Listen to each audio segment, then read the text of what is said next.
नमस्कार दोस्तों, आ चुके हैं हम ज्योग्राफी। ज्योग्राफी आज से शुरू करेंगे और ज्योग्राफी पढ़ेंगे और शुरुआत से बाकायदा जो है स्टेप वाइज और अपने जो है हर एक चीज़ हर एक टॉपिक क्लियर करते हुए चलेंगे और शुरुआत से पढ़ेंगे एंड तक। तो चलिए शुरू करते हैं। सबसे पहले आज थोड़ा हम ब्रह्मांड के बारे में सबसे पहले ब्रह्मांड के बारे में थोड़ा बताते हैं। थोड़ी जानकारी ब्रह्मांड के बारे में लेते हैं। तो चलिए शुरू करते हैं। ब्रह्मांड तो सबसे पहले 140 ईसा पूर्व में क्लॉडियस टॉलमी एक खगोल शास्त्री थे। उनका नाम क्या था? Claudius Ptolemy. इन्होंने जियोसेंट्रिक अवधारणा प्रस्तुत की। जियोसेंट्रिक मतलब जियो मतलब भूमि, पृथ्वी, सेंट्रिक माने सेंटर में। तो इन्होंने क्या बताया 140 ईसा पूर्व में? इन्होंने जियोसेंट्रिक मतलब होता है भू केंद्रित, जिसके केंद्र में धरती हो, पृथ्वी हो। ठीक है, ये अवधारणा उन्होंने प्रस्तुत की। और इन्होंने बताया क्या? इन्होंने बताया कि क्या है कि जितने जो हमारा ब्रह्मांड है ना, उसके केंद्र में पृथ्वी है।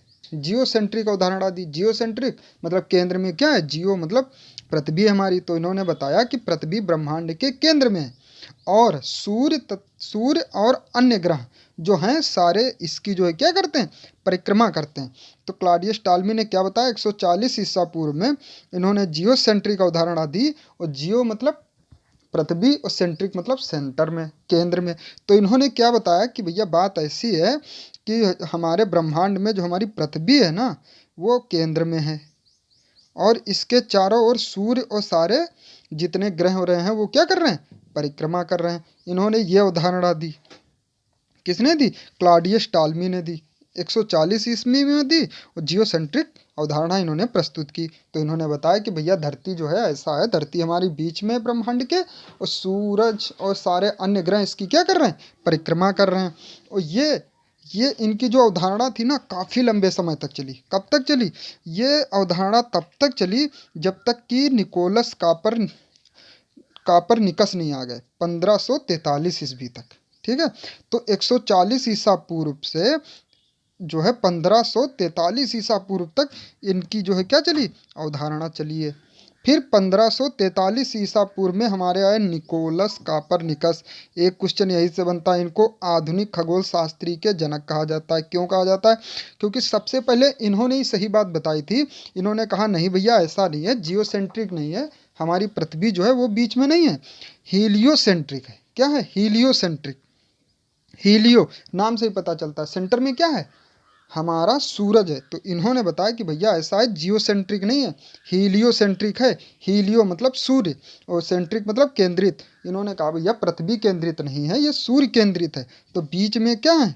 बीच में है सूर्य और उसके चारों ओर क्या, जितने हमारे ग्रह हैं वो क्या कर रहे हैं? चक्कर लगा रहे हैं। क्या कर रहे हैं? चक्कर लगा रहे हैं। तो बोले भैया ऐसा है, ब्रह्मांड के बीच में पृथ्वी नहीं है, ब्रह्मांड के बीच में है सूर्य। क्या है? सूर्य।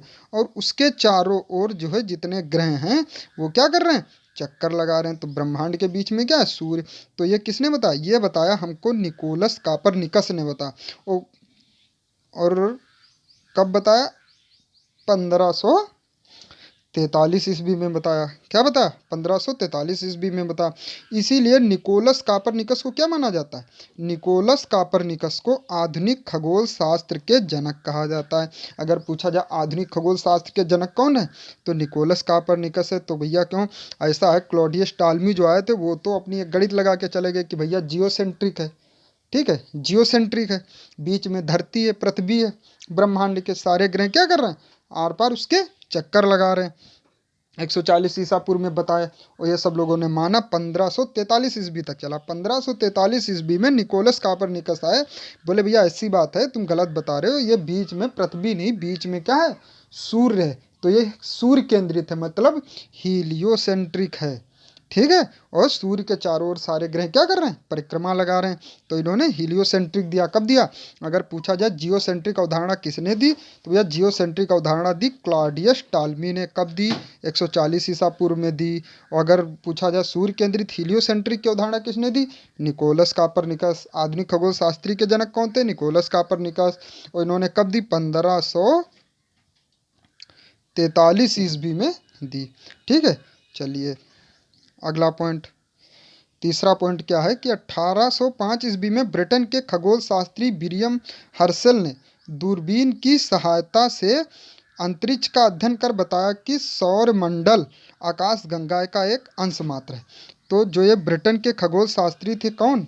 William Herschel. कौन थे? William Herschel. तो विलियम हर्शेल कौन थे? तो विलियम हर्शेल थे खगोल शास्त्री। ये कहाँ के थे? ब्रिटेन के। तो इन्होंने 1805 ईस्वी में, कब? 1805 ईस्वी में दूरबीन की सहायता से अंतरिक्ष का अध्ययन किया और अध्ययन करके ये बताया कि भैया ऐसा है कि जो हमारा सौरमंडल है ना, वो आकाश गंगा का एक अंश मात्र है। ठीक है, अंश मात्र है। ठीक है, जैसे समुद्र में एक बूंद, समुद्र यदि आकाश गंगा है तो उसमें एक बूंद क्या है? हमारा सौरमंडल है। तो इन्होंने बताया, कौन बताया? कि जो है ब्रिटेन के खगोल शास्त्री विलियम हर्शेल ने दूरबीन की सहायता से अध्ययन किया और उन्होंने बताया 1805 ईस्वी में बताया कि भैया ऐसा है कि जो हमारी आकाश गंगा है ना, जो आकाश गंगा है उसमें जो हमारा सौरमंडल है वो सिर्फ अंश मात्र है। मतलब हमारा सौरमंडल आकाश गंगा का क्या है? एक अंश मात्र है, एक समुद्र में एक बूंद के बराबर है। ठीक है, तो पता चल गया कि निकोलस कॉपरनिकस कौन थे? आधुनिक खगोल शास्त्री के जनक। हीलियोसेंट्रिक दी है। ठीक है, जियोसेंट्रिक किसने दी? तो भैया जियोसेंट्रिक किसने दी? क्लॉडियस टालमी ने दी। कब दी? 140 ईस्वी में दी है ना।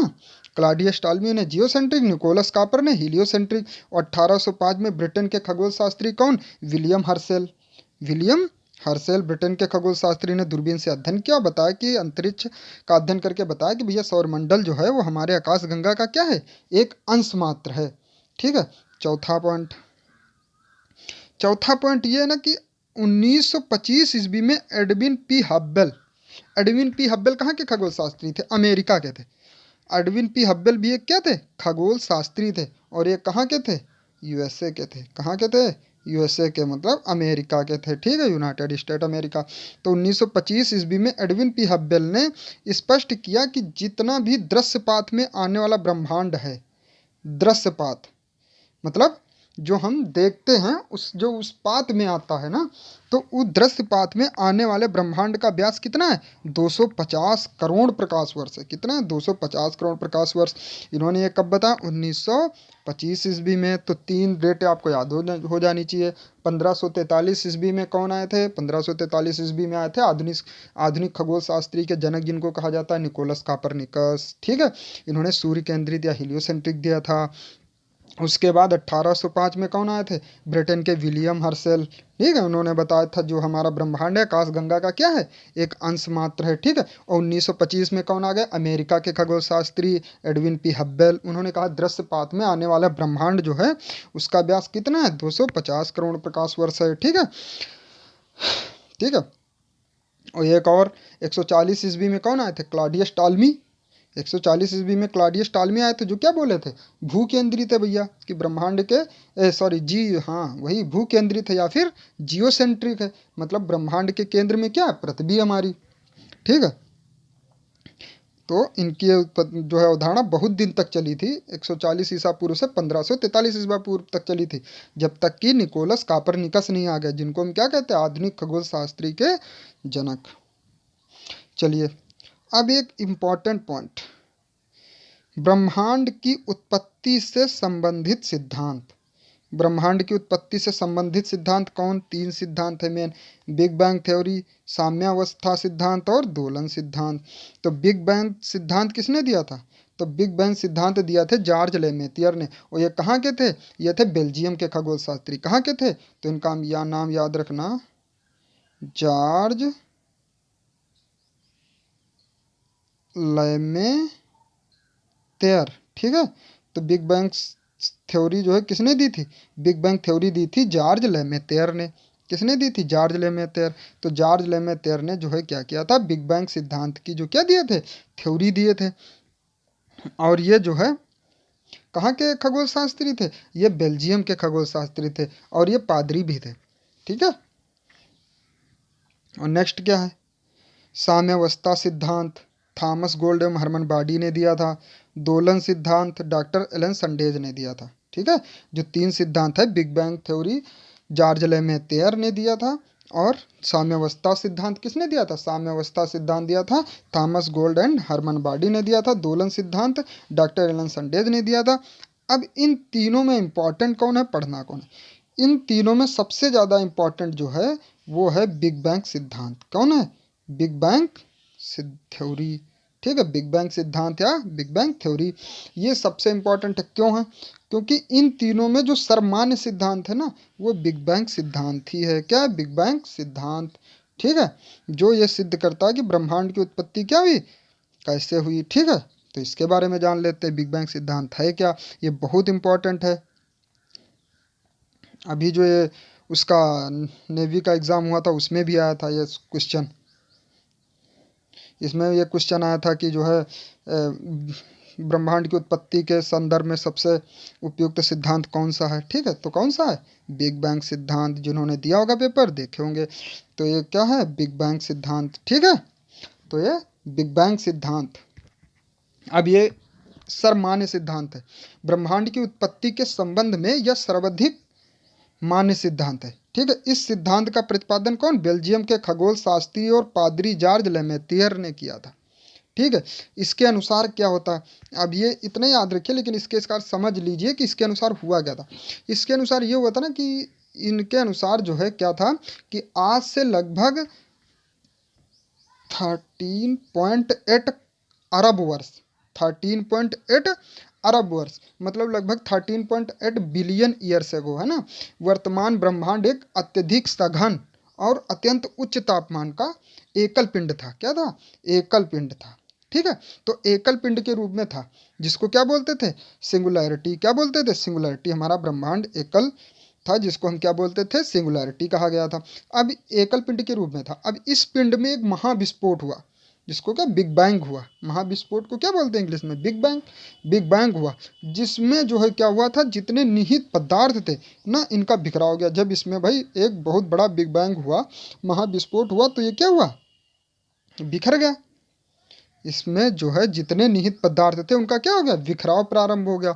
और कालांतर में जो है इन्हीं पदार्थों के समूहों से ब्रह्मांड और पिंडों का जो है क्या हुआ? एक आकाश गंगा का निर्माण हुआ। मतलब जब इसमें बिग बैंग हुआ तो इसके जो जितने भी इसमें निहित पदार्थ थे उनका बिखराव हो गया। और फिर जो है क्या हुआ कि उन पदार्थों के समूह से क्या हुआ? ब्रह्मांडी पिंड जो थे, उन पदार्थों के समूहों से एक ब्रह्मांडी पिंड, ठीक है, ब्रह्मांडी पिंड और आकाश गंगा का क्या हो गया? निर्माण हो गया। समझ में आ गया?